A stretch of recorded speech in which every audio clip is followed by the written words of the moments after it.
Radhe Radhe guys, दूसरे नवरात्रि की हार्दिक शुभकामनाएं। आज माँ दुर्गा के ब्रह्मचारिणी स्वरूप का पूजन किया जाता है। ब्रह्मचारिणी जैसा कि इसके नाम से ही हमें विदित हो रहा है। ब्रह्मचारिणी देवी अर्थात तपस्या, त्याग और वैराग्य की देवी।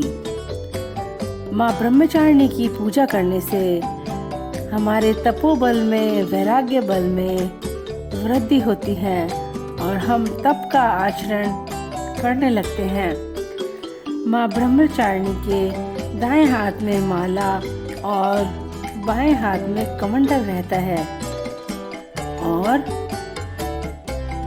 ब्रह्मचारिणी माता ने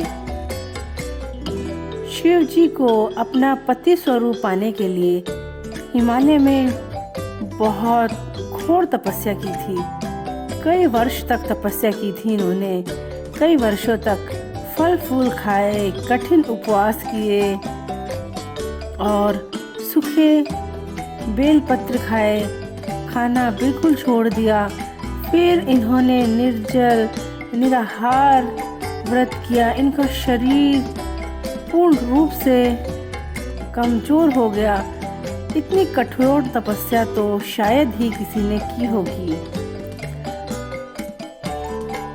तब सभी देवता आदि भी विचलित हो गए। सब लोग माता रानी के पास आए और माता रानी से कहा कि माता, आपने ऐसी तपस्या की है, ऐसी तपस्या तो शायद ही कोई कर पाएगा, इसलिए आप तपस्या करके अपने घर वापस लौट जाइए। आपके पिता के पास बुलावा आएगा और फिर भगवान शिव के साथ आपका विवाह हो जाएगा। ऐसा ही होता है। तब यह जो माता है वो घर चली जाती है और उनके पिता के पास भगवान शिव का संदेशा आता है और उनका विवाह भगवान भोलेनाथ के साथ होता है। हम ब्रह्मचारिणी माता की पूजा करते हैं तो इनकी कृपा हमें सीधी प्राप्त होती है। हमें इस दिन अपना मन शुद्ध रखना चाहिए और पीले वस्त्र धारण करने चाहिए। माँ ब्रह्मचारिणी को हमें पंचामृत जरूर चढ़ाना चाहिए।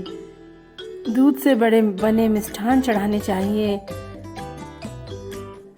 माँ ब्रह्मचारिणी समस्त मनोकामनाओं को पूर्ण करती है, इसलिए हमें माँ ब्रह्मचारिणी की पूजा अर्चना करनी चाहिए, भोग लगाना चाहिए। Thanks for watching. इसी तरह के वीडियो के लिए मेरे चैनल को लाइक, शेयर और सब्सक्राइब करें।